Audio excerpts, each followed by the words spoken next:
And then things got very boring. So my next point was, I don't know why I've never put maple syrup in my coffee before. It was really good.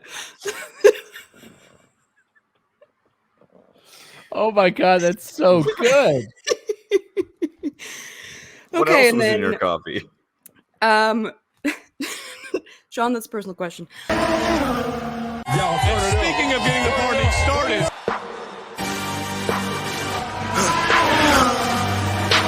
For the victory lap, though. They ain't never seen nothing like this before. Lit the room when I came through the front door. Ask me if I stress overcome, what for? Train under trees, please pardon my sycamore. Touch burning sands, cross lands, and stormy shore seasons in the year, yeah. Switch gears, with keeping hitters in the rear.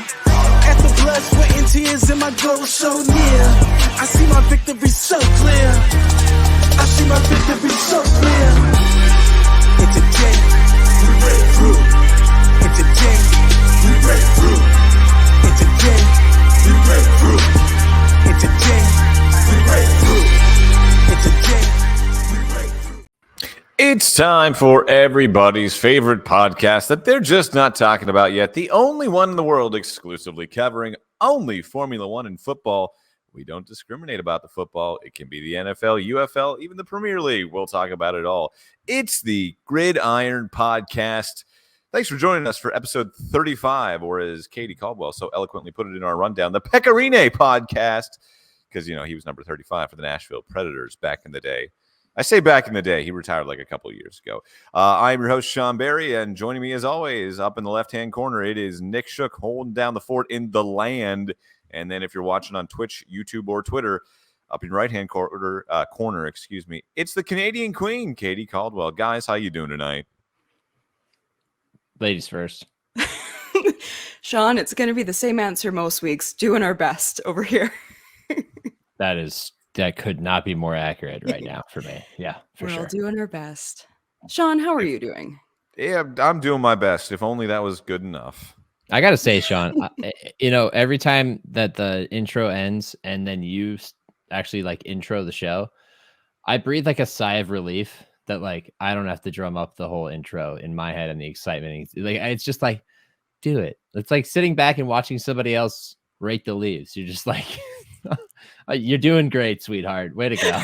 I was going to say, I don't know how I should take that. Like, if you're like, it's like watching Picasso paint. It's like, nah, it's like watching someone rake the leaves. Oh, there's some heavy lifting, some artistry. It's a combination of both, trim the hedges, make it into a bear. I don't know. Some sort of I'm not Edward Scissorhands over here. Yeah. Anyway, episode 35, guys. We got not a lot to talk about. We're mostly doing F1, not football this week because football is kind of in the middle of the dead season, OTAs and whatnot. If we want to get into that, I guess we could. But, I mean, there's not too much going on right now at OTAs. Joe Burrow got a new haircut. Sean, wait. You mean to tell me that people getting the best shape of their lives, people with chips in their shoulders, shout out to Patrick Claybon's chip tracker, that's in vogue this time of year, people opening up the offensive scheme and adding in revolutionary concepts like 12 personnel, that doesn't tickle your fancy? I'm shocked. Yeah, Nick, speak for yourself, Sean. Yesterday the line of questioning down here in Tampa Bay was Guardian caps question. Wow. I was like, okay. Meanwhile, I had to come up with a 1:45 long story. And I'm just like, Cody Malk, come on down. You, sir, get your own feature piece on Fox. You lack 18. teeth, but you have plenty of personality. I love it. I love it. So, yes, shoulder, we're in the so doldrums of the NFL season. But, soon it'll be training camp in like 2 months. So we can wait till then. Let's talk F1, though, and let's start it off because it was Monaco weekend, the greatest race in all of mankind for one corner. And then it's boring. It sucks. It's terrible. But it's Monaco, so we got to do it. It just happens to fall on the greatest racing day of the entire year, starting off with the Monaco Grand Prix, then going into the Indianapolis 500, and then in NASCAR, the Coke 600. I mean, oh, God, Sunday was great. I just watched like 11 straight hours of nonstop motorsports. But we're talking Monaco because this is an F1 podcast. And, what a first corner that was, guys. The big story, Charles Leclerc, the Monaco guy, brings home the win in his hometown. Shout out Alex Jakes, by the way, on F1 TV Yes. for coming up with such an amazing call to end that race. The stands he saw being built as a child now rise to beautiful. Alex Jakes, I know you don't listen to this podcast, but if you do, just bravo to you, sir. That was beautiful. But yes, the Monegasque driver brings home the checkered flag. First time a Monegasque driver has won that race in 93 years. What were we feeling like at the end of the race? We'll get into the beginning of the race. We'll get into all the muck of it in a second. But just the end of the race, watching Charles come home, that feeling, guys. It's Again, the feeling of consider- this is why we do this. Obviously, the race itself was a bit of a tough watch. Qualifying in Monaco is amazing. The race is usually not as amazing, but the emotion behind all of it, I was crying like a baby. Obviously, like I said, race wasn't great. I was crying my eyes out. It was so special because we've seen time and time and time again the big build up to it, and then something goes wrong and Charles doesn't even start the race. For it to happen, like at the beginning when I saw Ferrari in the runoff area, when Charles was on pole, it's like my brain couldn't comprehend that wasn't him, because it feels like it's just always destined to be him. And this weekend was his for the first time in Monaco. It felt really right, and it was really emotional. I just loved it. Not the race, but the whole storyline of it all. See, this is why we have Katie as an essential part of the podcast. She brings the emotion to the show. She brings the heart to the show. She brings the Whereas lot of you are a feelings. soulless, just dead inside person, right, Nick? Yes, that is correct. That's exactly who I am. She brings the feelings to the show. In fact, I'm excited to see what her vibes were from the show, or from the race later in the show. We'll get to that. That's a tease. But I wasn't quite as emotional about it, but that's just because I look at sports in more of a black and white lens often. And for me, I was just happy that he finally got it.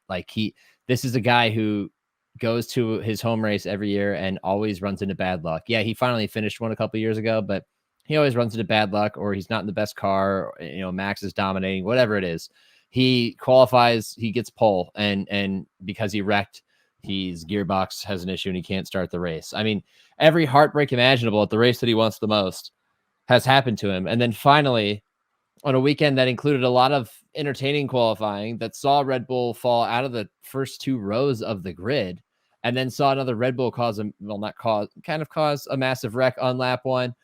It seemed like everything was finally going right for him. All he had to do was just find a way not to screw it up. And he didn't. He drove well in a race that doesn't include a lot of overtaking, doesn't include a lot of action, but it's a tight race. It's a street circuit. And I mean, an extreme street circuit where you're pushing the edge of the car to the limit, right along the edge of the barrier the entire time. That's how you get around the track. The cars are frankly too big for the track now, yet they still run it. And he found a way to get to the end and cross the finish line triumphantly. And never have I actually appreciated the royalty of Monaco at the podium more than I did when Charles Leclerc was up there. When he was able to celebrate, you could see the emotion in his eyes, the whole tied to his dad and everything else. It just felt like a picture perfect, made for Hollywood finish in F1. And in a season, in a couple of seasons in which we haven't had those finishes very often because of Max's dominance, it was refreshing, even if the race itself was not that entertaining. You saw the Crown Prince of Monaco crying on the podium as he hugged one of his subjects, and as the Monegasque national anthem is playing. You don't get royalty crying too often on the F1 calendar, but you got it last weekend. Katie, you kind of said it. This race always felt like it was his. He was destined to win this race at some point. But then there were people that saying, I don't know, is he? I mean, he's a Ferrari driver, but, doesn't mean anything. Something can always go wrong at Monaco. And I think Charles even said that, the last 5 laps, he couldn't even see out of his visor because he was crying. He was thinking about his dad. This is a guy that lost his father in 2017. He lost his godfather, Jules Bianchi, in an F1 accident. This is someone that has gone through a lot of hardships, both because of this sport and in spite of this sport. And to see him climb out of that car, I mean, that's a moment that, quite frankly, I was glad I stuck it out. I stuck the race out because I knew what the end was going to be. And I just wanted to see that, because that is one of those moments, Nick, like you said, that, this is why we like the sport, the raw emotion of it, these storylines that we can follow along besides Max winning another race. And I'm glad I stuck it out for 78 grueling laps. There's so many laps. There's so many laps. There are so many laps. Aside from that, great for Charles, great for my fantasy team because I picked Charles first overall. But let's get into, before we get into the crash at lap 1, that pretty much sealed the deal for Charles' victory. I just want to talk about the race slightly because this is, drivers were making fun of it while it was happening. And for the first time in Formula One history, guys, the top 10 remained unchanged from the start of the race to the end of the race. This sport is 75 years old. It's never happened before. And yeah, it happened on Sunday. It was so boring. And I guess the caveat is it was because of the crash on lap 1, right? That red flag enabled teams to make the tire changes. They stuck on hard tires, like, well, we don't got to come back in now. But man, it was really a stinker, the stinkiest of stinkers. Monaco needs a bit of intrigue to really help out the race. Like, qualifying is so energizing, and it is really cool to see the royalty of it all and to see the cars weaving through the streets. Like, I find it really exciting, but then yeah, it needs some help. Like last season when the rain came in really quickly, like that almost changed everything, where Fernando didn't make the right decision with the tires. But yeah, like you said, Sean, having a red flag on lap 1 where you can, like, you need the tire change in the race for at least something. But when the cars are being told to slow down, like, come on, that's a painful watch for 1,000 laps. Like, it felt like. Yeah, it's sad that some of the best content that comes out of this race is the videos from people's condos or apartments that overlook the track. Like, that's not good. That's not how it should be. The team radios were good. There was some good team radio during this race. Right. Red Bull and V-Carb were playing X's and O's on Twitter while the race was ongoing. Yeah, that's how bad this race was. I'm gonna go out on a limb here and say I know the history and I know the fanfare and the scenic shots of the yachts and the water and everything else. I say take it off the calendar. It's not an exciting race. It feels like Qualifying, an exercise. baby. It's a parade. It's a parade. That's all it is. It's the most exciting qualifying of the year because you know that the race doesn't matter, and that's not F1. Take it off the calendar. Let's replace it with something better until the cars get smaller and it actually makes it possible for people to overtake again. I disagree. I disagree because it is 1/3 of the crown jewel of racing. That with Le Mans and the Indy 500, like it is right up there. And people try to go out and win the Triple Crown of racing. They try and go win all 3 races. So it means something. The history does mean something, and that has to count for something, Nick. But at the same time, it needs something, right? The cars need to be smaller, and that's just not because of Monaco. That's because of everything. Overtaking is significantly and infinitely more difficult now than it ever has been because the cars are 20 feet long. In 2026, we're getting smaller cars. Not that much smaller, but smaller. We need to go back to cars at the early 2000s where they were tiny. We need that. That would help. But they also need to maybe change the track layout a little bit. I saw someone post a layout of the track back in 1955, and they're like, this would be better suited to today's cars. Like, get rid of that last turn, make something different. I think a track layout, a track change, that would help a lot. And then, mandatory pit stops. This is something that Max and George Russell kind of brought up in the post-race media pen afterwards when Max was complaining how boring the race was. He kept repeating how boring the race was. And then he asked George, how was the race for you? And they were just grueling over it. But George said something about mandatory pit stops. So you can spice this up a little bit.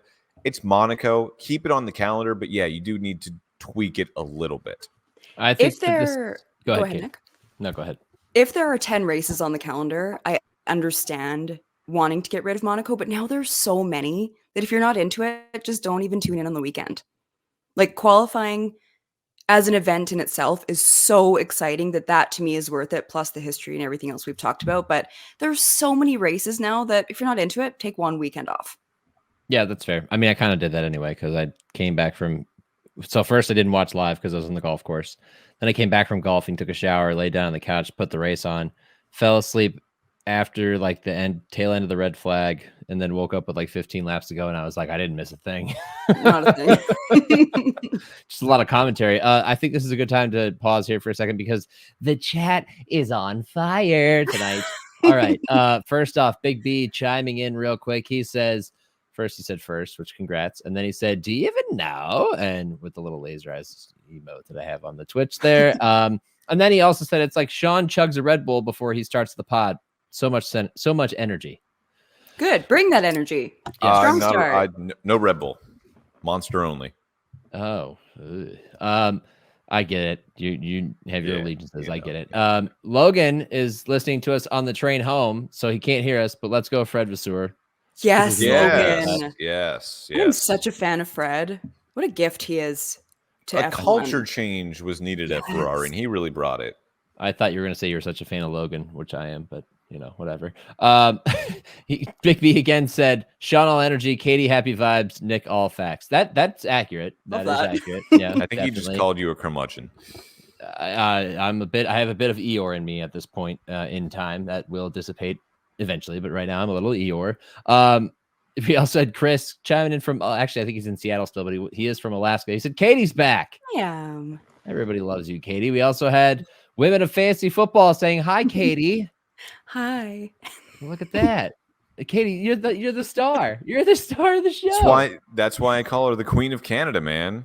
She's the queen of the Gridiron podcast, and she's the unwilling queen, and yet here she is, attracting all the attention. Should we be surprised? The unwilling queen. Yes, not at all. She's the queen that never wanted the throne, and yet here she is. Big B is back. He said, so Monaco is like the NFL Pro Bowl? Yeah, kind of. Yeah, kind of. Yeah. It's like it is the all-star race, basically. Yeah. As a reminder, you can always watch us live on Twitch, YouTube, and Twitter. You can catch us later on YouTube, Twitch, Spotify, Apple Podcasts, anywhere you get your podcast. You can find us. Make sure you follow, subscribe, and leave a 5-star review. Push us up the charts, get us some visibility. And Nick, for the first time ever, we can tell our viewers, our wonderful viewers, they can email us. Yes. We have an email address now. I kind of an old school way of getting in touch with people, so we never really had one, but we have one now, and it's the Gridiron Podcast 3. Screw the other 2. There's 2 more. There's 2 more I think there's 3 more. You guys, but when I tell you, when I was setting up this Gmail account, I tried 75 different variations, and I didn't want to put in a number, and I had to put a number. There were dots everywhere. There was pod. There was podcast. Guys, I did my best. We have a number in there. Well, so if you'd like to email us, the email is thegridironpodcast3@gmail.com. And voice memo, thoughts, questions, memes, anything you want to send us. Yeah. Get in touch with us. And make your own mark on the podcast that way. And as always, like Nick said, subscribe, listen, and leave us a 5-star review if you wouldn't mind. That would be how we get more visibility. That would be a fun segment in the future. Is I love it. Emails. Everybody just contributing to the show. We always welcome participation. It makes the show more interactive and more enjoyable for everybody. Now, Sean, I cede the floor back to you. Thank you, sir. So we were talking about just how boring this race was. And it was boring, and it always is boring, but it was boring because of that lap 1 incident involving the 2 Haas cars and Sergio Perez of Red Bull. Now, what? Why is everyone laughing? I'm laughing at the graphic. Sometimes I write these lower thirds. Sometimes I write these lower thirds just to try to make Katie laugh. And I knew this one had a shot, so as soon as I pulled up, I was immediately staring at her and waiting for her to laugh, and sure enough, she delivered. Wouldn't it be Bull Haas? Well, yeah, but Red Bull, Haas Bull, Yeah. But yeah. Side note, I don't need notes. Okay, this isn't Hollywood. Okay. Okay, I got you. Side note: if you're not a NASCAR fan, Tony Stewart and Gene Haas just announced that they're closing up shop. They've been in NASCAR for more than 20 years together, but Haas will no longer be in NASCAR. So something to keep your eye on there, because the reason they cited for closing up shop. And by the way, guys, this is a race-winning team, unlike their Formula One team. This is a race-winning team, a championship-winning team. The reason they cited is that basically, it takes a certain level of dedication and involvement to win races and have a championship competing team these days in NASCAR. And, well, they just couldn't dedicate that. That says something when one half of your team is like, yeah, I just don't got the time to kind of care about this right now. Meanwhile, he has an F1 team.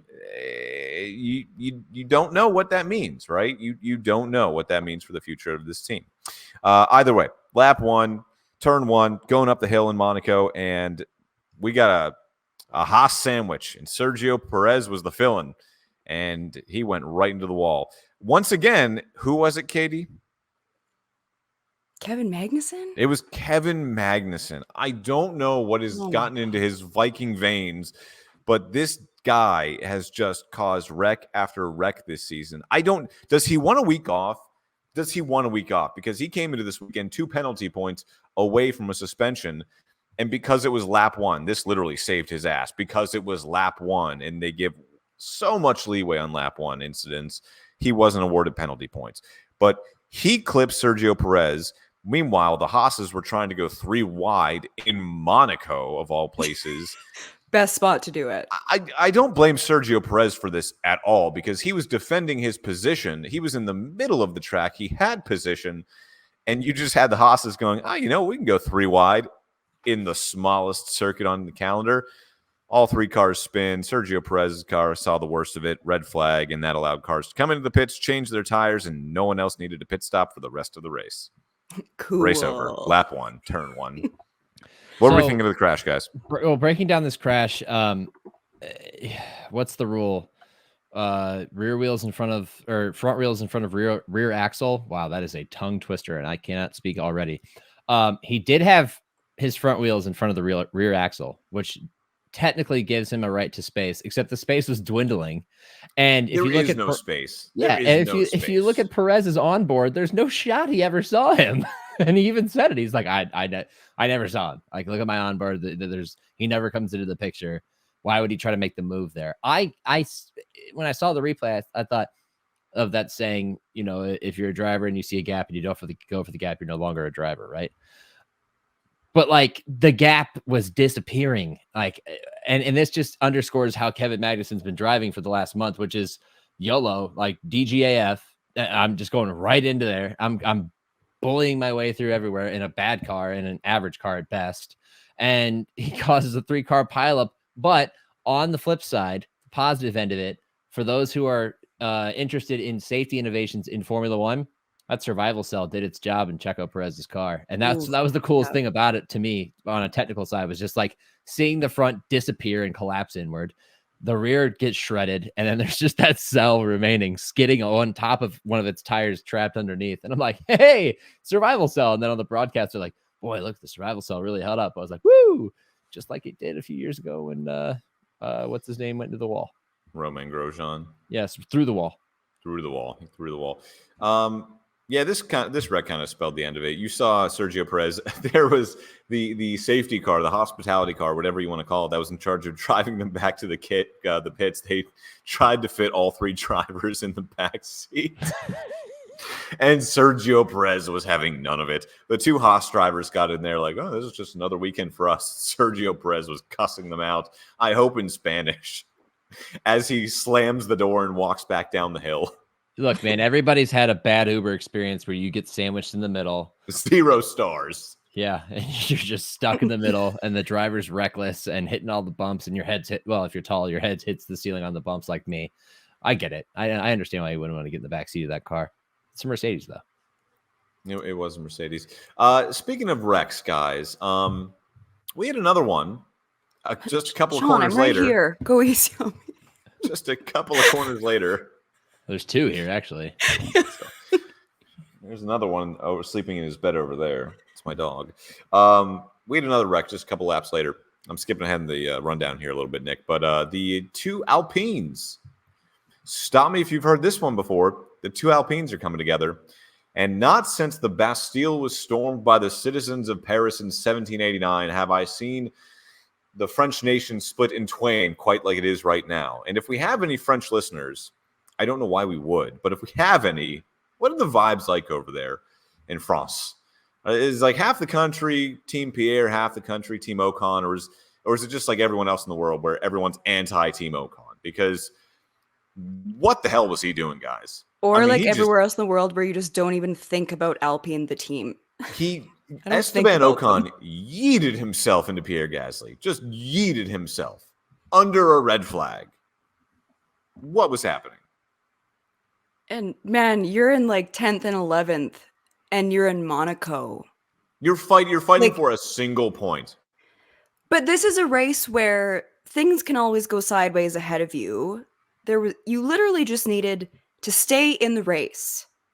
Like you needed to just keep it clean, and there's a chance of one car at least, likely two.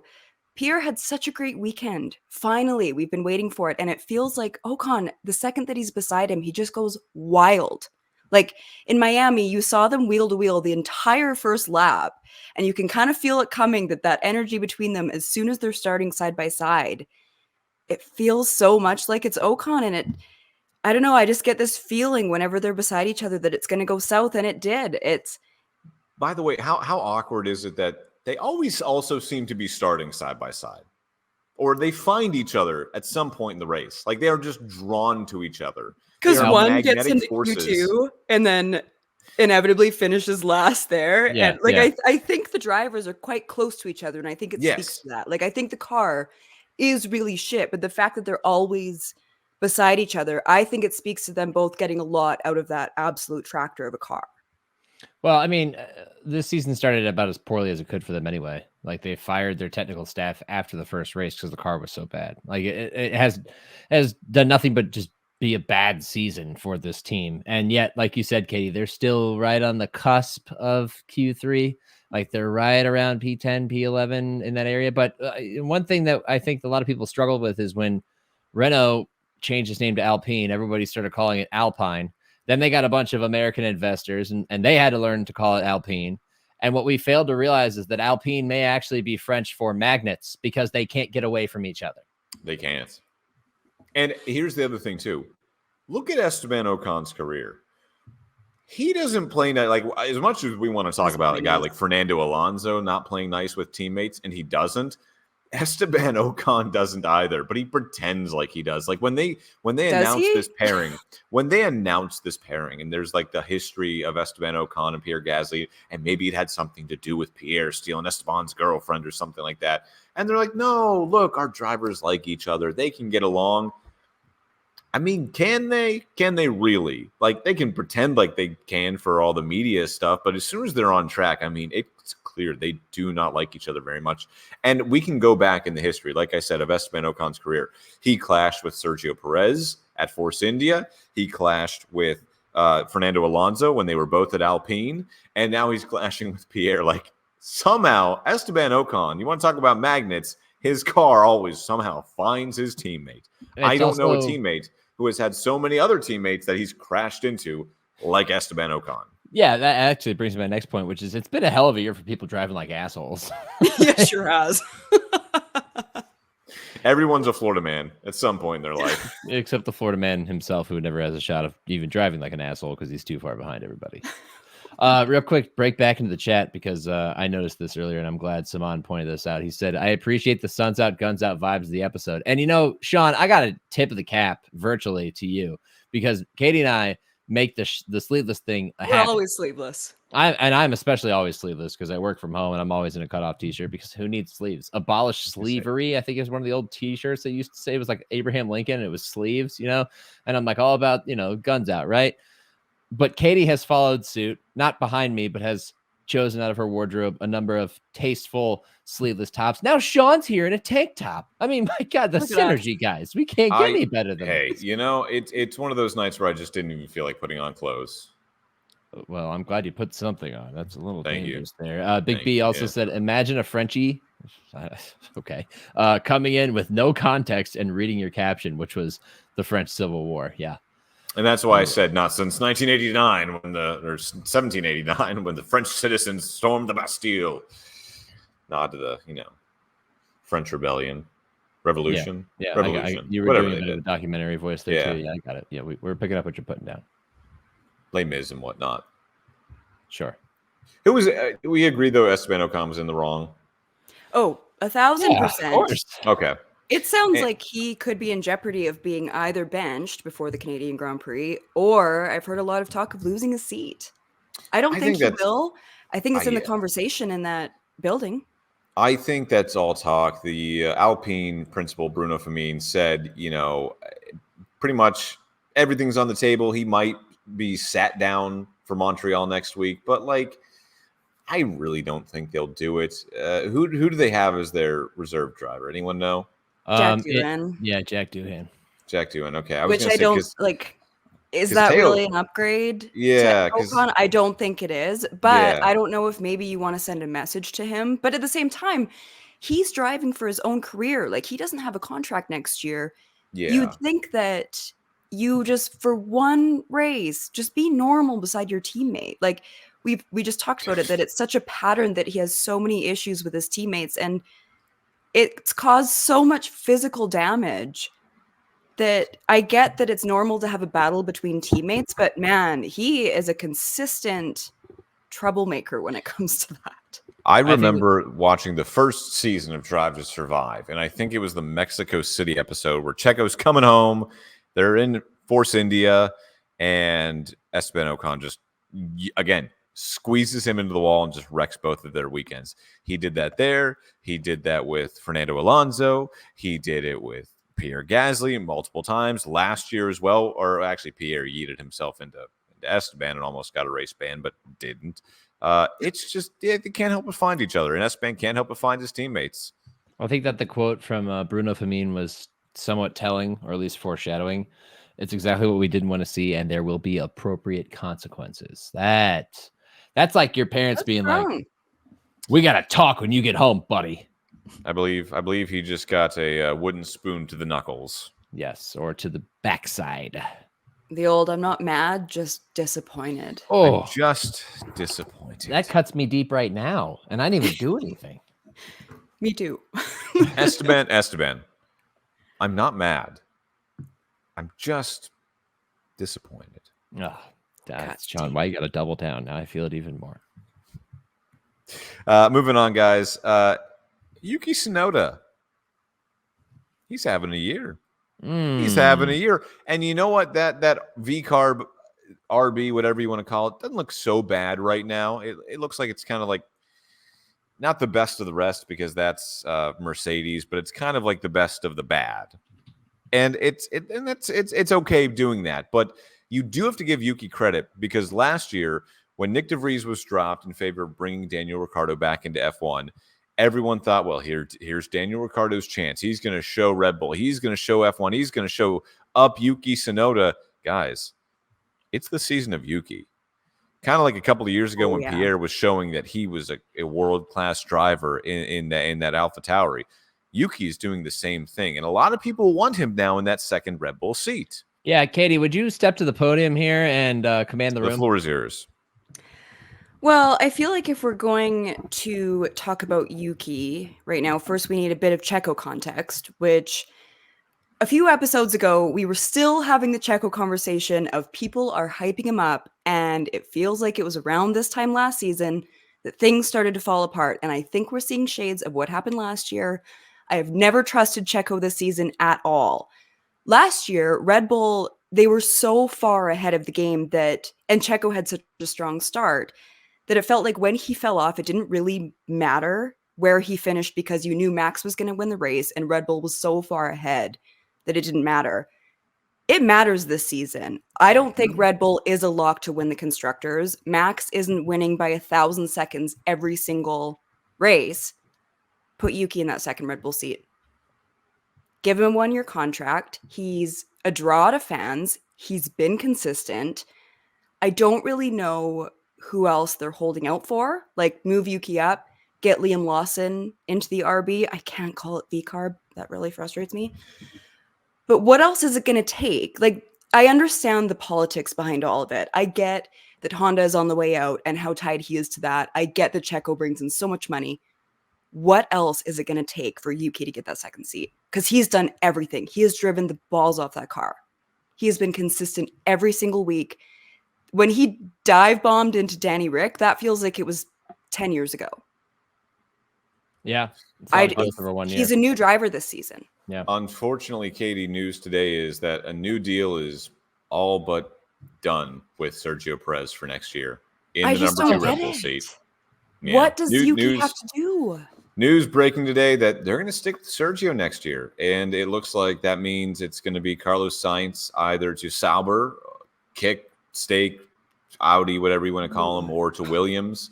And that leaves Yuki kind of out in the wind. Does he stay with VCarb? Does he go find another team somewhere else? There is a team right now on the grid that will employ Yuki. I don't think he has to worry about a seat. Someone will find something for him, whether that's Sauber, whether it's Haas or Andretti, if they decide to buy Haas, whatever it is. Yuki Tsunoda will be on the grid for years to come. And I like that because he's driving his ass off. But I think he will. I think I've already seen some stuff that several teams are asking about Yuki. I think he'll find his way onto the grid. I really do. So I think he's in a good spot. Honestly, I kind of think he's almost in a better spot than Carlos Sainz, if you want to think about it that way, because he has the talent to stay in F1, and he's not going to cost you an arm and a leg. He's not a race winner yet. Carlos is a guy that could contend for a world championship. So does he want to come down to Williams? Does he really want to do that? Yuki doesn't care. He'll drive for anybody. He just wants to stay in the sport. Carlos could go away for a year and come right back into a top-tier team because he has that pedigree. Fire me into the sun if this is true, because that means my dream of Carlos Sainz being a Red Bull driver is officially dead, and I know it's on life support. And I want to live in a world where Carlos Sainz is relegated to a team like Williams. No, don't let it happen. My dream is Yuki in the second Red Bull. Yeah. And you know what? I don't want to see that. You know what? Oh, I do. Even Katie, just for chaos purposes. Katie, do you really want to see Max just destroy the confidence of that little man? I don't think he would. I don't think Yuki's going to be necessarily competitive with him. I think Yuki could make it really interesting. And if it falls off the rails, that's going to be interesting too, but at least we saw it. I want you to remember these words because we all love Alex Albon now. He's the darling of Williams. He's their guy because, the car sucks, but hey, he's trying hard and he's bringing home a point or two a season and he's proven that he can drive a donkey car. Yeah, Max just kicked him out of there in a year and a half. Pierre, half a season. And he's making Sergio look like a donkey right now. Like, it's just bound to happen. It's going to happen. No one's going to stack up against Max Verstappen. I'm sorry. It's just not happening. Unless you put in a Carlos Sainz, a Lando Norris, a Lewis Hamilton. Unless you do that, there's no competition to be had. But I believe Yuki's ceiling is higher than that. I really do. You're not getting any production out of Checo anyway, so why not try it? I agree with Katie. Why not try it? And by the way, Big B, on Katie's side again, everyone shut up. Katie's got the mic. Big B, you're my favorite.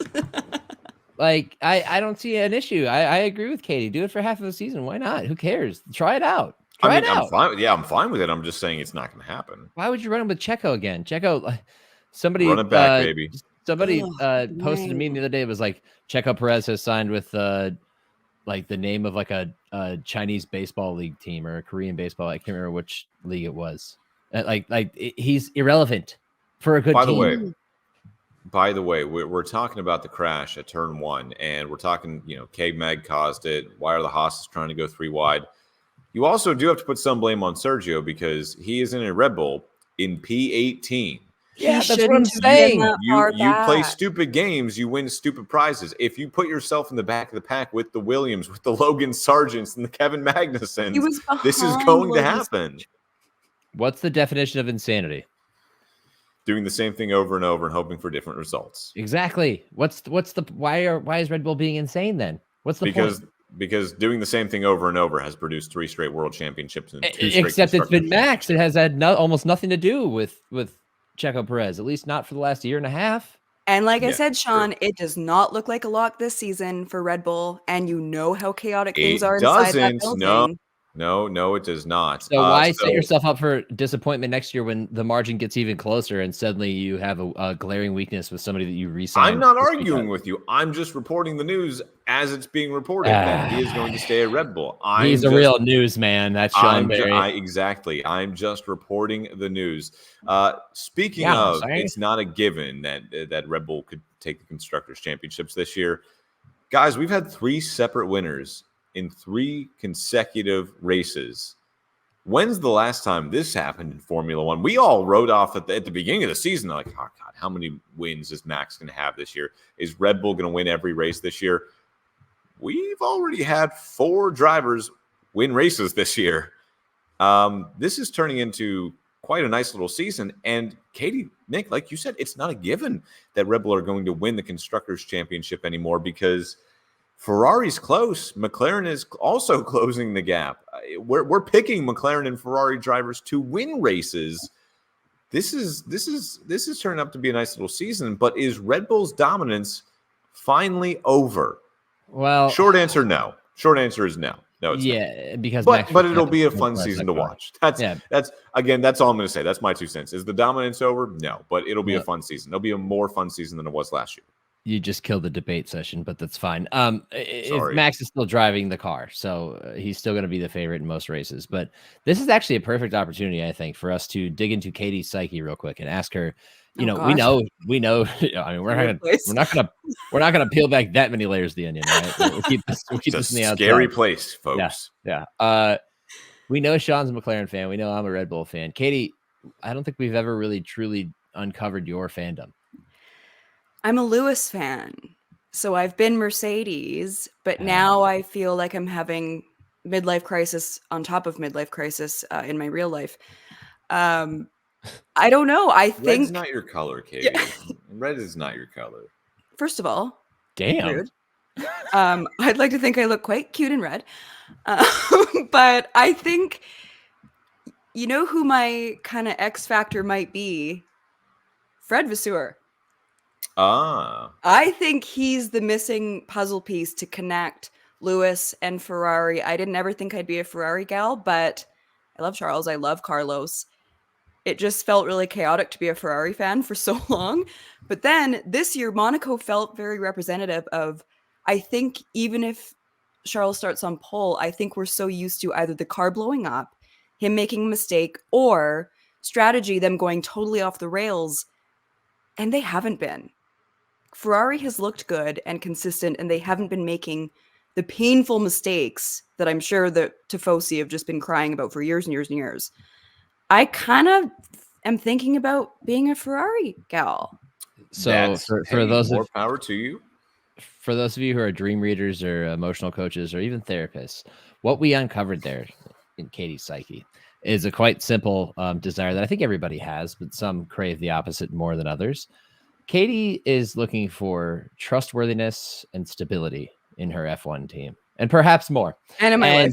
She thinks she's found it in Ferrari. And I caution Katie that there is such a thing as fool's gold, but they're on the right track right now. So, Sean, despite what you said earlier, Katie, I do think red's a good color on you, and I support your move to Ferrari next year. Thank you, Nick. And Sean, we'll talk later. Sorry. Well, I'm saying you're wearing black now. I'm like, black and silver. Like, Katie can pull that off, Red, I don't know. I think I'm kidding. I asked that question because I think it opens up a door for a very interesting time for those who are not Red Bull fans, those who want a reason to watch F1 for more than just watching Max lap in front of everybody else by 30 seconds. McLaren has played a big part in this in closing the gap, but Ferrari as well. They're basically teammates in making this year interesting for the rest of us. And it opens the door for an occasional other team to slide in there and make something interesting. But more than anything, it just gives us a reason to watch. So I don't know if their dominance is really truly in jeopardy. Like you said, Sean, it's not because Max is out there, but because Checo has lagged so far behind. I mean, look at the grid at Monaco. Max was not on the first 2 rows. Yeah. When was the last time that happened? I mean, Singapore, they were like, yeah. The broadcast was, it won't be a record 9th straight pole for Max Verstappen. And it's like, holy crap. First off, he was threatening history like that. And secondly, he wasn't even close. No, he wasn't. It was so fun to watch. We need that in this sport. So I'm not going to say that the dominance is in jeopardy, but it is definitely making for an extremely entertaining season. And anybody who's on the fence about being an F1 fan because of Max's dominance, come on in. I got space here. Katie's got some space. I think I've never been email there. us. There's the chat. Come on in. We all kind of started watching F1 around the same time, and like we're not shy about it. We're Drive to Survive fans. Like that's how we got into this sport, and that's okay if you found your sport that way. But back then, when it started, you had Mercedes, Ferrari, and Red Bull that could all compete for wins at some point during the season, right? Yes, Lewis was dominating at the time. Mercedes was dominating at the time, but like Ferrari were always challenging, and they would win a couple of races a season. It wasn't by 45 seconds every race. Exactly. Like and Red Bull could always be counted on to win a race or two a season. That's what we want. We want the closeness. We want Lando Norris hunting down Max Verstappen with 15 laps to go, and Max narrowly winning by less than a second. Like, we want that. If Max wins, that's fine. But I want it to be close. I want there to be intrigue. And that's what we're getting now. So this season actually shaping up to be kind of a cool season. So I don't think Red Bull's dominance is over. I think the title is still Max's to lose. The Constructors' Championship, that's another question entirely, because if Checo continues to put out, P18 performances in qualifying, I'm not saying he will, but right now he's being out-qualified by pretty much everyone I just mentioned, even the Mercedes at some point. So if he's going to be fighting for P7, P8, and Max is fighting for P1 to P3, well, now we're talking about something different. Maybe Ferrari, if, the season that they're having, or McLaren, I doubt it because they started off slower. This will be a fun season because we're only 7 races in, guys. Yeah. We're 8 races in, and we've had 4 different winners. I love it. And this is only going to continue. Matt, did you guys see the quote from Jos Verstappen in the Dutch newspaper? No. Oh God, what did he say now? I don't peruse the Dutch newspapers. Do I want to know? Yeah, no. I'm sorry. I don't subscribe. I found to it Dutch interesting. newspapers. I think just because like things in Red Bull are so spicy right now, and he's so deeply involved in a lot of that chaos. But he said the era when Red Bull had the dominant car really seems to be over now. He said that in the Dutch newspaper, and the first thing I thought of was that meme of just the worst person just made a great point. Yep. Pretty much. Yeah. Which, speaking of the Red Bull dominance, we do have a little graphic courtesy of Formula One. Nick, you want to go ahead and bring that up real quick? Because where is this graphic? Oh, there it is. In the rundown. In the rundown. Golly, man. Yeah, somebody everything around here. Scroll to the second page. We're comparing the teams from their 2023 start through 8 races to the 2024 start through. You're doing great, honey. You're doing great. Zoom in, enhance. That's as far as we can go. Okay. Well, go ahead and take a look at that, guys. I mean, Red Bull obviously still out in front, but you look at where they were last year, 320 points, now down to 276. You look at where Ferrari is, they're about 150 points ahead of where they were. You look at McLaren, they had 17 points through 8 races last year. They have 184 now. I mean, it's just, it's night and day different, and you have these blue bloods now that are the top 4 teams. And that's exciting because, yeah, you don't always want to see the blue bloods dominate, but it's fun when they do and when they're fighting each other. Like when we get a Final Four, right, in March Madness, and it's Duke, North Carolina, Kansas, and Gonzaga. No one's complaining because those are 4 really good programs that we like to see play each other. I mean, I'm looking at Aston thinking, God, they got to be sitting there thinking, what the hell happened? That's the one that stands out to me. Yeah. McLaren and Ferrari happened. That's what happened. It feels like Aston and McLaren have just swapped of their journeys from the last 2 seasons. Yeah. That's a tough, going from 154 points at this point last season to 44 right now. But I mean also, and it looks like they're getting worse. Like, I don't know what's going on with Fernando.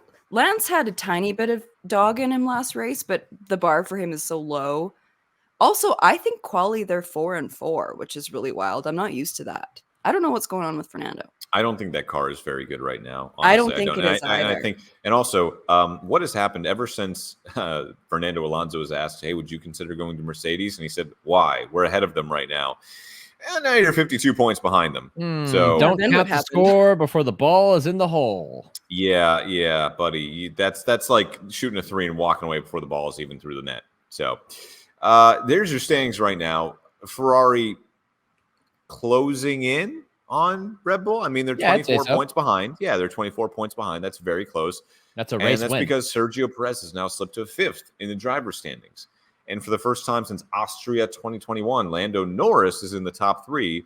Coming in 2nd place, Charles Leclerc, and then number 1, Max Verstappen. So things are getting tighter. Things are getting more interesting. It's something to watch heading forward, guys. What do you say we do a little? We take a look at our podium predictions real quick. Okay. Sure. I wasn't a part of it, so I didn't make any. That's but okay. We'll pretend I was right. That's okay. Because, well, I'll take all the credit in the world. Who did I have winning this race, Nick? This is such a self-serving segment. It is. It feels so good, though. God, Sean, take your victory lap. My God. I shall. Sean. I picked Charles. I picked Charles because I said he's going to be at home. I said Ferrari's bringing upgrades. I said they've always done well at this track. They make their car fit to this track because they want Charles to win. And he did it. He finally did it. I also put Max Verstappen on the podium and Lando Norris, but so I went 1 for 3. But you also went 1 for 3 in the wrong direction, Nick.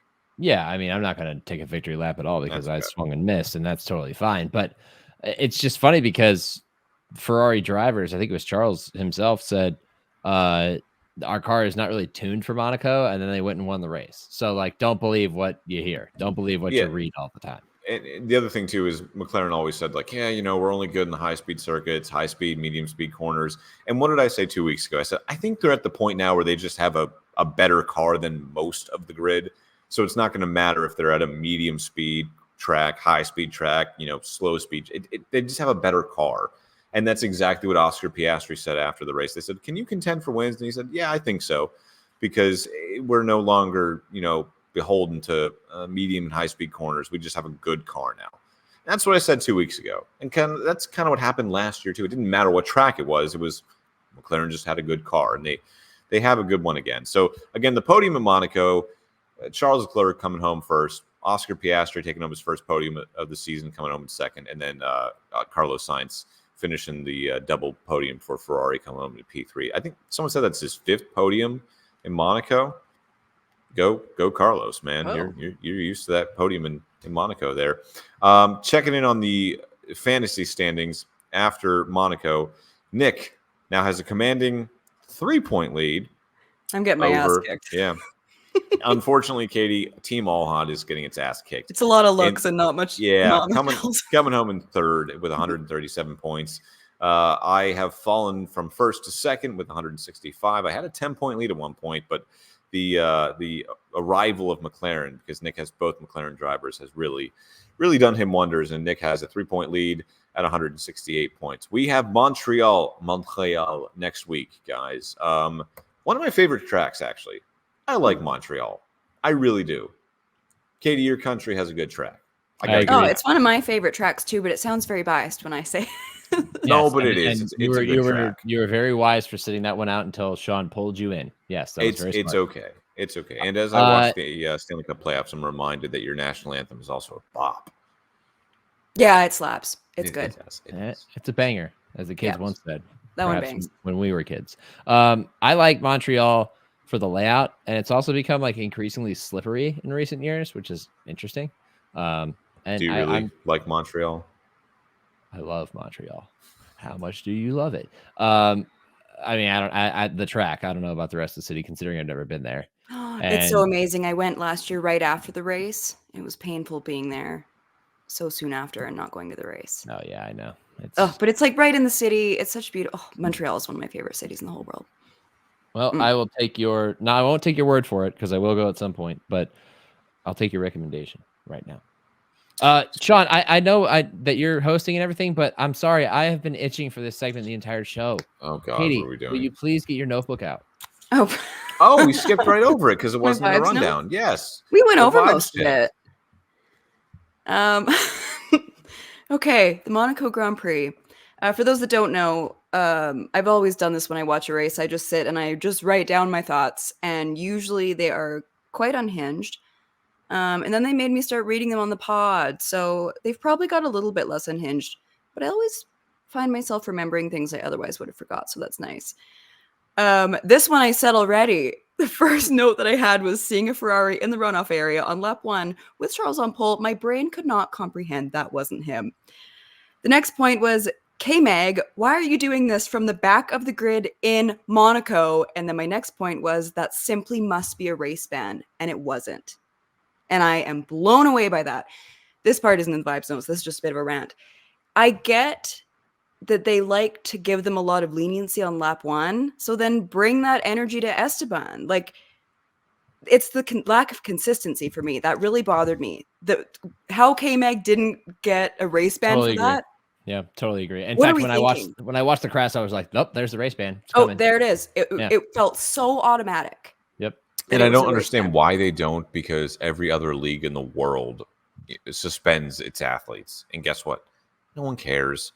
Right? If especially, no offense, if Max Verstappen or Lando Norris or Charles Leclerc miss a race, I get it. You're missing dollars and cents. If it's Kevin freaking Magnussen, who the hell cares? Like, geez, just put Mick Schumacher in for a race and get over it. God. I am an advocate for that. I love Mick. I miss having him in F1. Okay, my next point was there's no fucking way Ocon just did that to Pierre. # Air France. Because he got airborne. That's great. That's great. Air France coming at you. Air France. And then how nervous is Charles right now with such a long red flag? And I think that's where the Ferrari of old started creeping into my brain of having such a long break like that. You don't really want to get out of that zone.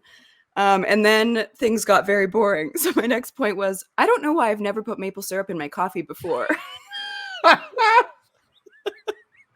It was really good. Oh my God, that's so good.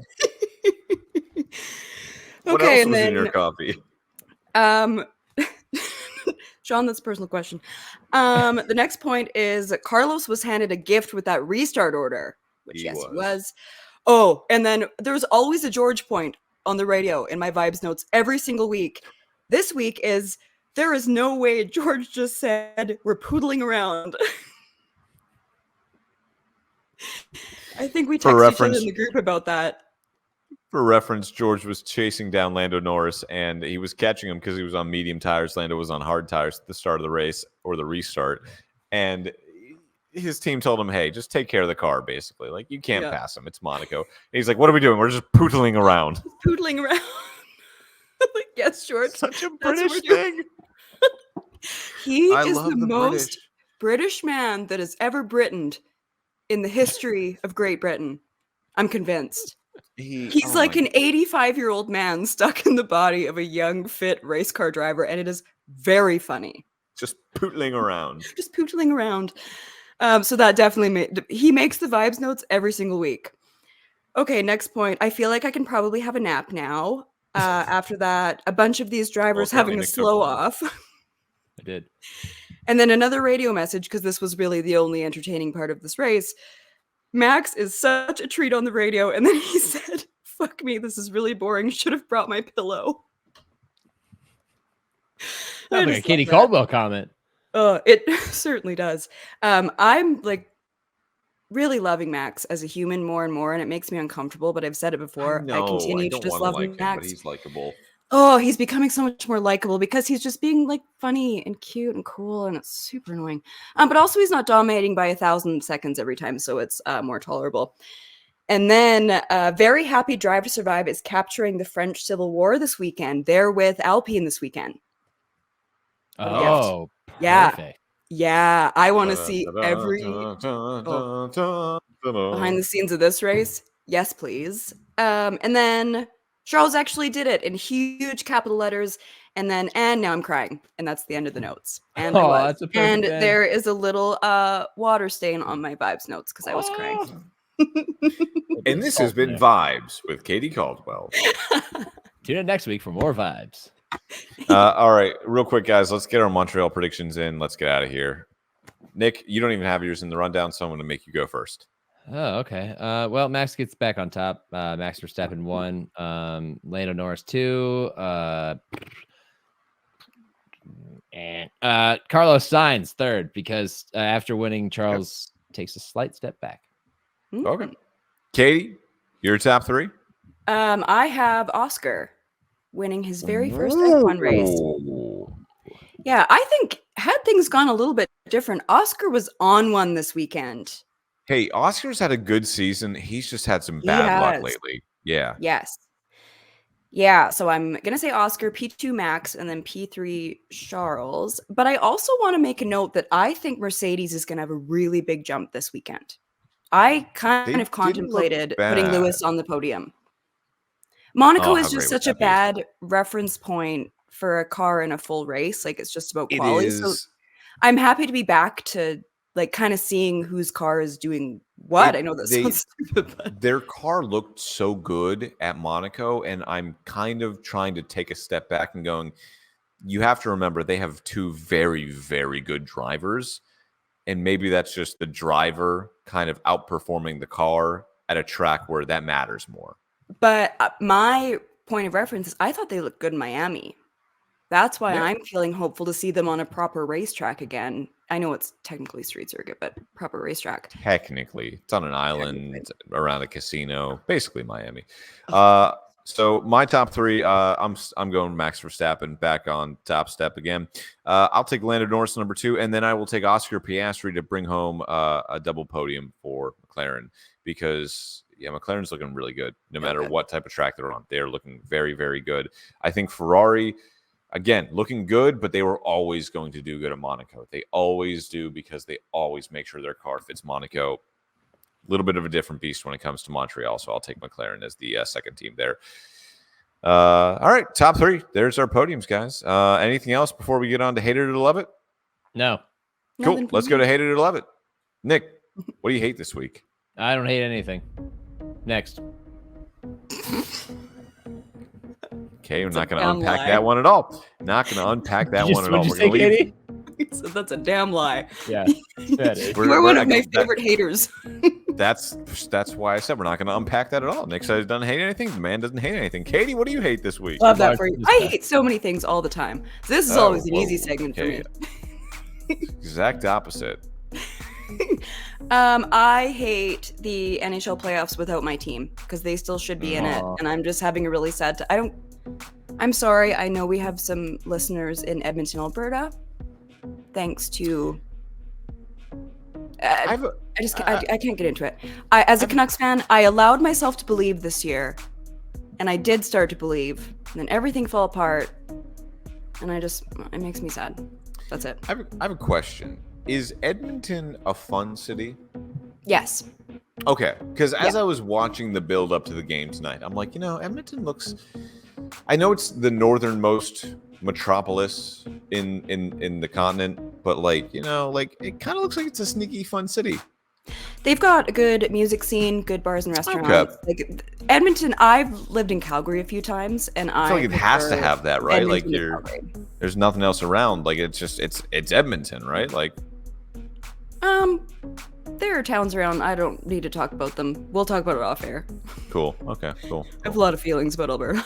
I figured. I am curious. I just drove through there to the WNBA game, and some of the towns around aren't necessarily my vibe. A lot of Trump flags. We're Canadian, but Your point. we'll talk off air. All right, guys. You want to know my hate? Because I got kind of a funny story. You ever text someone, and it's that awkward moment where you realize you texted the wrong person, and that text was definitely not meant for them. Like All the time. you accidentally text your box, "Love you, babe," and they're like, what? Just where it creates an awkward situation. Yeah. All the time. Okay. This weekend is my girlfriend's birthday, and so I'm taking her out to dinner, and I had this idea. I'm like, she hates surprises, but I'm gonna get like a couple of people, just a couple of our friends together, not a surprise party, but like I'm just gonna take her, say, hey babe, let's go get a drink after dinner. I'm gonna take her to a bar, and boom, there's all of our friends. Kind of a little surprise party. So I'm texting people today. I sent her an invite to her own surprise party. I knew that. Saw was that coming from a mile I knew away. that was coming. Way to go! You're. A real I champion. sent You're doing I sent amazing. my girlfriend an invite to my girlfriend's surprise party, and I love that for you. She texted me back and said, "Wait, what?" And I looked at it. I was like, "Fuck." So did you try to like recover or just admit defeat? No, there was no. The text was very specific. The text was, "Hey, I'm taking Aaron to dinner at 7. I'm hoping you can meet us at this bar at 9 o'clock. I'm just getting a small group of people together that she knows for her birthday. It's a surprise." Like literally, like every detail was in that text. There was no coming back from it. Couldn't have handled it any worse Yeah. than you did. Good on you. 0 out of 5 stars. Would not recommend. But this now presents an opportunity. And I've already told her this. I said, well, now I need to change up everything. And there's still going to be a surprise, but now I need to switch it up because you know what's coming. But now I need to switch it up more. I would want to just do those plans. That sounds like a lovely night. Nope, I gotta switch it up now because she hates surprises. She was actually mad at me that I was planning a surprise party. Which is why I think it's best if we just stick with the plan. Nope. You gotta change it up now. Right. Gotta get bigger. Bigger, better. Gotta just go. He's doubling down overkill. after he already blew it. He's done. Absolutely. And What do you- let's not overlook the fact that he's saying this in a house that he lives in with her. She could probably hear him. I I've saw already her told walk her this. by No, I've earlier. already told her this. I've already told her this. It's not a surprise if you know. I don't. It's gonna be a surprise what happens. Sean, I want you to know, I think I've said this before. I've always wanted somebody to throw a surprise party for me, and I've never gotten one. So I You appreciate haven't? your efforts. No, I haven't. Sean, Am I pointing at you, Well- Katie? we'll talk after. I'm not looking. I got you. Nick, eye muffs.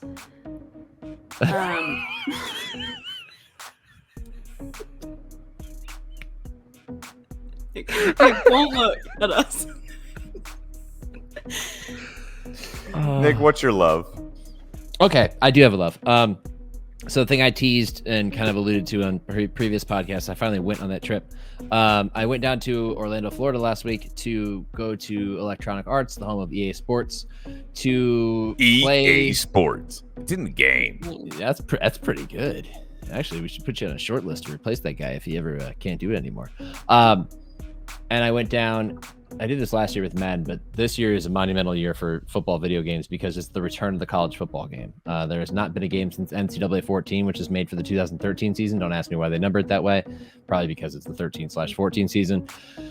That game disappeared after that year because of name, image, and likeness lawsuits that essentially made it a non-starter business-wise for EA. Well, after 10 years, it's an entirely new NIL landscape in college football, and it gave them the opportunity to come back. They have been working on this game for 4 years, and it is finally coming out in July. And I was fortunate enough to be invited down to EA to test both the new Madden and the new college football game. And while I enjoyed the new Madden as much as I did last year and everything else, and the content will come on that, and that's the reason there as part of the NFL, I was really looking forward to the college football game. And folks, it surpassed every expectation I had. Everybody was worried it was just going to be a reskin of the Madden game and it would be any different, and it plays differently, and it was a freaking blast. And Sean, you'll enjoy this. The first game I fired up on Please College tell me. Football 25. Say it. Kent State versus Akron. The battle for the wagon wheel at Dick Stadium. And Sean, they fire off fireworks from Murphy Mellis Field, the home of Kent State's field hockey team, behind the grandstand in the end zone.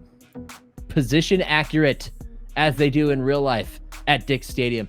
It was a primetime game, and even the energy at a sold-out Dick Stadium, which you and I know doesn't sell out very often, was palpable through the ears and the controller. And to make just the cherry on top, there's a new system in the game called wear and tear, where if a player gets hit often, eventually it starts to show in how he performs. And my quarterback starts throwing interceptions, and I blow a lead to Akron, and I'm like, I'm not going to lose to my hated rival the first time I play this game I've been waiting a decade to play in front of people at EA, including one of the main developers who's watching over my shoulder. And I said, no, damn it, no. Screw Akron. Screw the school down the road. Screw the Roo. Zip them up, as they always say. I replaced the starting quarterback with backup Devin Cargman because the players are in the game now. There's 6 seconds left because I realized my quarterback was so banged up he had to come out. His rating had dropped by 40 points, and you already know they're not rated very highly. Devin Cargman comes in. People are standing around me going, you got time for one more play? Just throw a quick pass down the seam. I call a play. I call a hot route. I get a tight end on a corner route.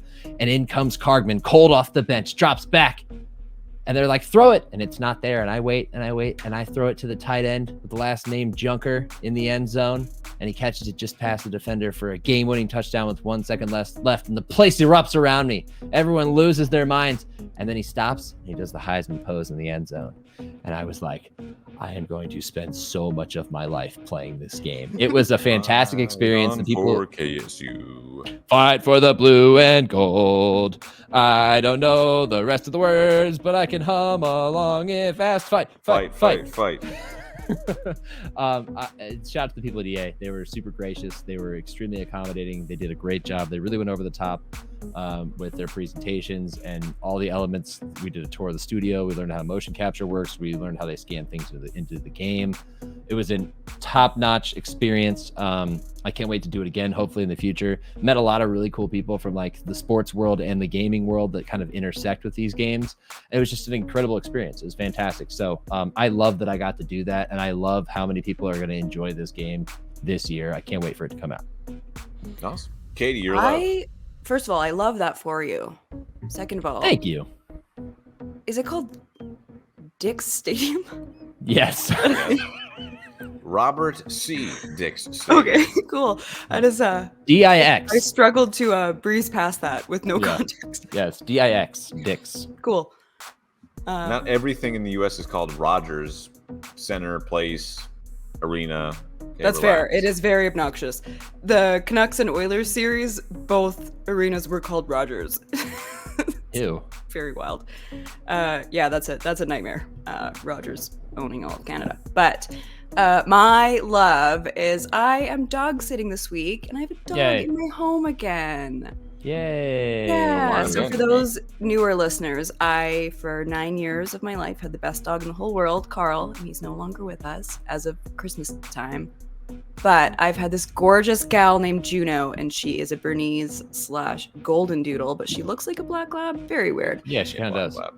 Very much. But we have just had the best week together, and I just haven't had other life in my home in a long time. So I really, really love that. And I almost feel ready to get another dog as of this week.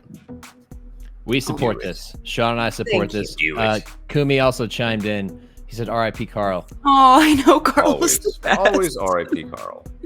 He was truly the best. He's in the background here if you're watching anywhere, wearing little safety glasses when we were renovating my condo. Our good friend Lemon Bendy is also here and said, can we see a picture of Juno? Yeah. Let me find one here. This is why you stayed to the end of the Gridiron Pod. Yeah, this is why you Pictures stay to of the end of the dogs. podcast. There you go. Oh, Look at that's that. adorable. Look at that dog. Look at her stupid little face. That is a dog. She's so cool. I'm obsessed with her. If I was fostering her, she would not be leaving my home. But unfortunately, I have to return her. My neighbors have been fostering a dog. His name's Buster. He's a real. I don't know. I don't know He's a how people treat. foster dogs because how do you let the dog go? Like, Well, how do if you go? you Like, don't, then that's great. Then they get adopted. oh, I'm okay. fostering right now, too. So I have fostered a dog. It's gone now. And now I'm just dog sitting. But I'm officially fostering right now. I'm just waiting for them to pair me with one. Oh, Gonna give it a try. very nice. Very nice. My love is a 22-year-old man from California who can throw 100 miles an hour. His name's Paul Skeens. Yeah. And my God, is he fun to watch? Seriously, like for the first time in my life, the Pirates have the prospect in baseball. Like not just a prospect or one of the better prospects, but the prospect. It doesn't matter if you're a Yankees fan, Red Sox fan, Guardians fan, doesn't matter. When Paul Skeens is on the mound, you're intrigued. You tune in. And it's not just because he's dating Livy Dunn. Like this guy is just insane. So watching him the past couple of weeks has been a lot of fun because all eyes are on the Pirates, for better or for worse. I hope they build around him and get something done here soon because I do not want to see that man in pinstripes. So you don't Ever. want him to get the Garrett Cole treatment, is what you're saying? Correct. I want them to build around him because he can do it. Yeah, someone tweeted out like, "Hey, imagine this," because right now the Pirates have 3 really good pitchers in Jeff Jones, Paul Skeens, and Mitch Keller. And someone's like, in an alternate universe somewhere, the Pirates have a rotation that includes Paul Skeens, Jeff Jones, There it is. Jeff Jones, It's Jared Jones. Jared Jones, Mitch Keller, Garrett Cole, and Tyler Glass now. And I was like, Okay, hurtful, but that's a very that's one of like the 14 billion universes that exists. It's just one, not multiple, just one. But either way, no, it's been a lot of fun watching Paul Skeens. He just continues to Yeah, balls out. the guy throws gas, out. man. Absolute gas. He is fun to watch. He had 9 Ks today. Gas. Yeah. All right, we're running on an hour 15. We have one more contributor in the chat. I just want to say hello because they said hey. This Predator Gaming said hey there to me, and I say hello back. Thank you for joining the show. We're about to be done. Oh no, now the camera's gonna do stuff because I waved at it. I love when people chime in. Yeah, it's fun. It's great. I do too. Yeah. I love when they give us 5-star reviews on all your favorite podcast listening platforms. And as always, or not as always, as of today, you can email us now. Once again, the email for the Gridiron Podcast is thegridironpodcast3@gmail.com. The Gridiron 3 Pass. The Gridiron Podcast 3@gmail.com. This has been episode 35 of the Gridiron Podcast, the only podcast in the world exclusively covering Formula One and football. For Nick Shook and Katie Caldwell, I'm Sean Barie. And as always, guys, live life in the fast lane. And don't forget to keep poodling around. Just keep poodling. That's all we're doing. Just keep poodling.